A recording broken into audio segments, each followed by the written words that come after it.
Hey, Press Forward podcast listeners.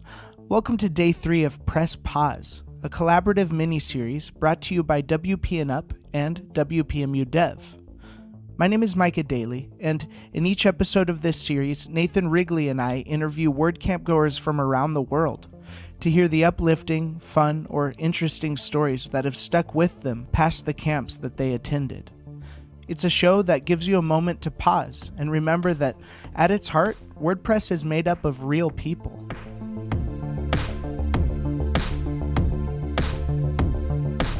Now, if you're asking yourself, wait a second, where's Nathan? Don't worry, I promise he's not going anywhere.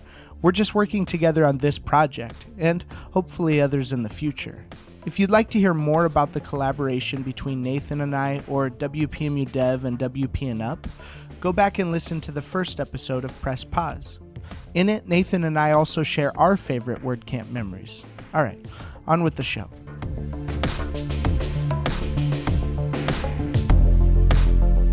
This edition of PressPause is brought to you by WPMU Dev, your all-in-one WordPress platform.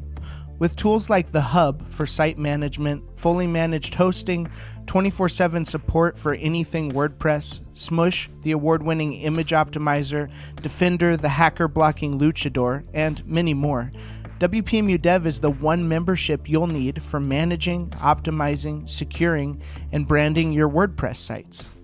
Visit WPMUDev.com today to start your 30-day free trial.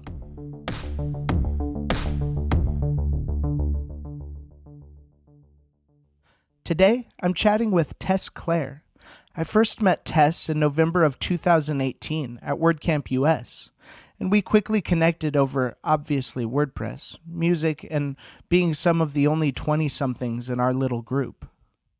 Can you do like a little introduction of who you are, who you work for, and kind of what you do in the WordPress world? Yeah, sure. So my name's Tess. I'm marketing manager for Mind Doodle. And we're a startup in Bristol in the UK, and Mind Doodle is a product. It's a collaborative tool for creative project management. So you can generate ideas with your team using visual thinking techniques like mind mapping, and then you can develop those ideas and set tasks to make them happen. And we've just reached a really interesting point because we've just released our first plugin for WordPress. So you can make visual site maps and manage tasks from within WordPress, which is super exciting. And then also, I suppose, in terms of the WordPress world, I was using WordPress actually for a WordPress agency as like a copywriter a few years ago, before I knew there was a community. And then when I started working for Mind Doodle, I got introduced to this sort of community of people, like-minded people, and in some cases very differently minded people, but in the most positive sense.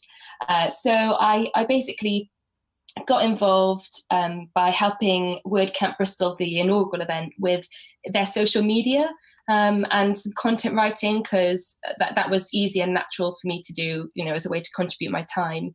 And then I started going to local meetups. I started helping out with some local meetups. I did that for a year. And then I joined...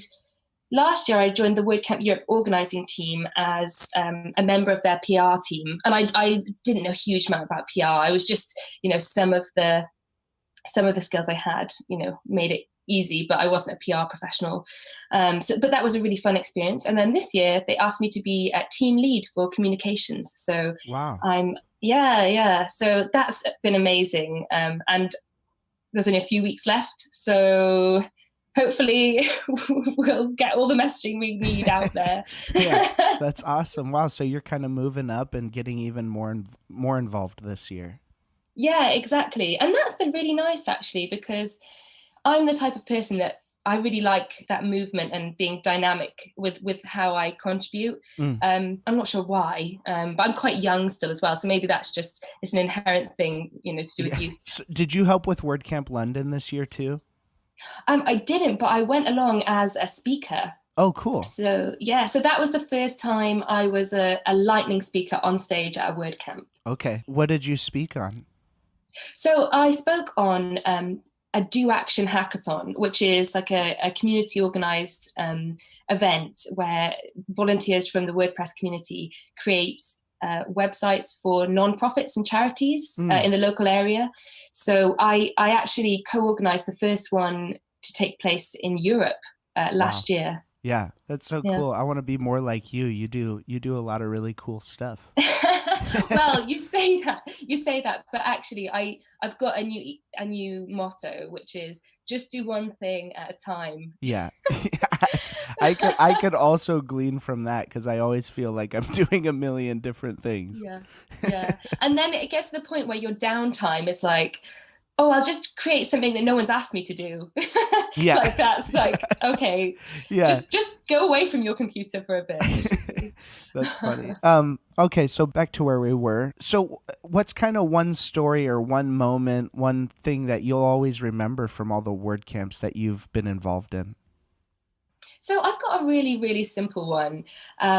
Basically, I used to go to loads of conferences and industry events, but usually they were industry related. They were tech industry or med tech, to be more specific. And that doesn't seem that far away from WordPress. And even now, sometimes I go to digital events that aren't WordPress related. Yeah.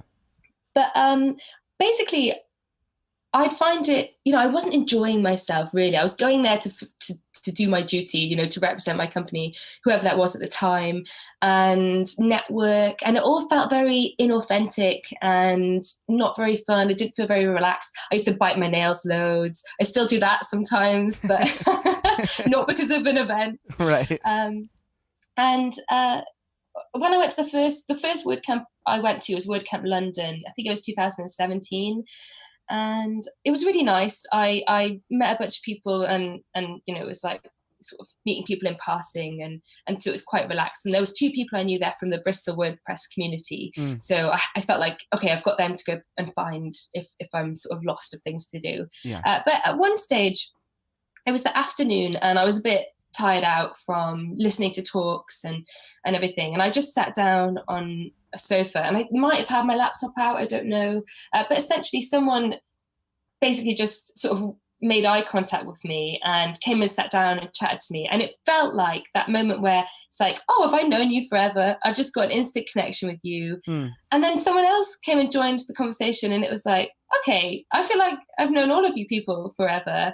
And then someone else came over who I actually had known from the Bristol WordPress community and said, oh, you met my new friends. And essentially it was like, everyone seemed to have been making these connections, which were really authentic, genuine connections and friendships without even trying. And it was totally alien to me if I compared it to any experience I'd had at a conference before, where everyone was there with an agenda or people didn't want to talk to you. I found it especially being a young woman, if I went to events where everyone was in suits and most of the men had grey hair, and it was just I was too alien to them, I suppose. I was a bit othered to them. Sure. And in a WordCamp, it's not like that at all. Everyone is welcome, everyone's included, and you can actually go sit down and chill out and someone will make an effort with you. Yeah. It's really special.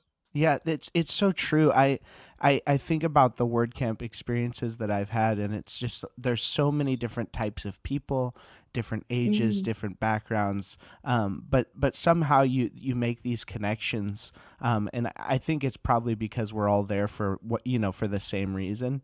We're all there to learn about WordPress. Yeah. But if you were to kind of give a pitch to to somebody who's thinking about engaging more in the community, what's your pitch, and then also kind of what's your advice? What's the first steps that people can take to engage in the community? That's a really good question.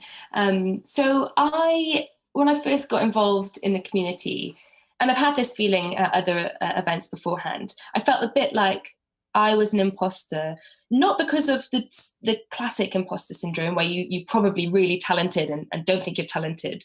It was actually a little bit different. It was more of a sense of, right, I'm a marketing and communications professional. I've got skills, but they're not the skills that I feel everyone else has. I assume everyone else is a developer and can code anything, and that makes me feel different. So initially I expected that, probably because I had experienced similar things at other tech events.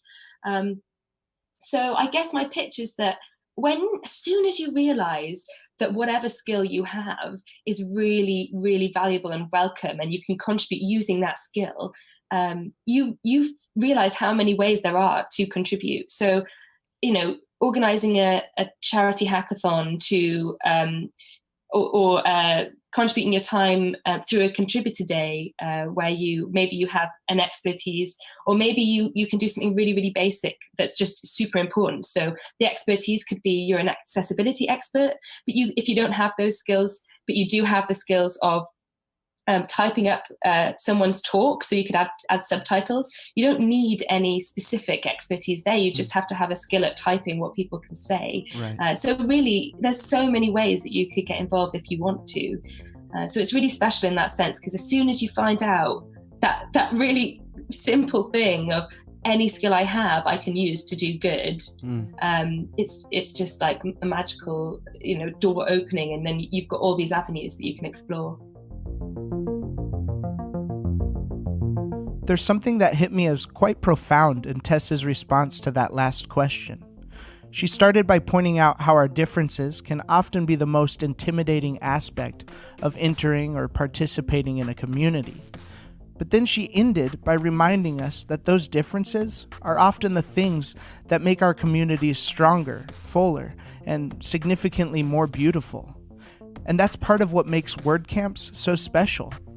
I actually experienced some of the same feelings of doubt that Tess just mentioned a minute ago at my first WordCamp, but they were quickly eased by the people who took the time to share their differences with me.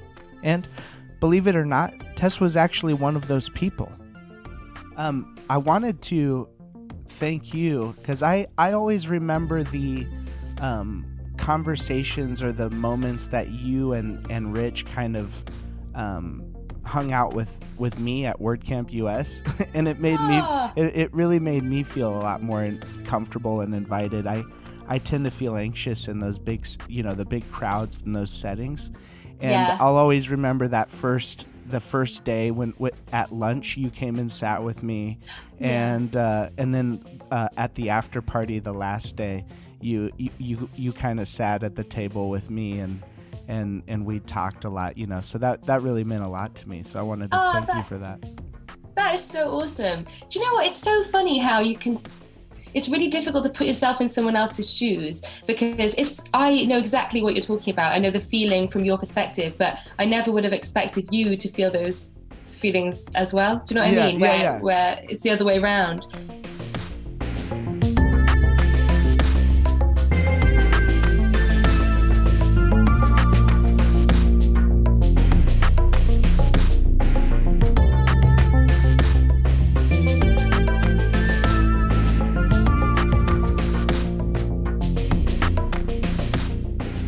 The Press Forward podcast is a production of WP&UP.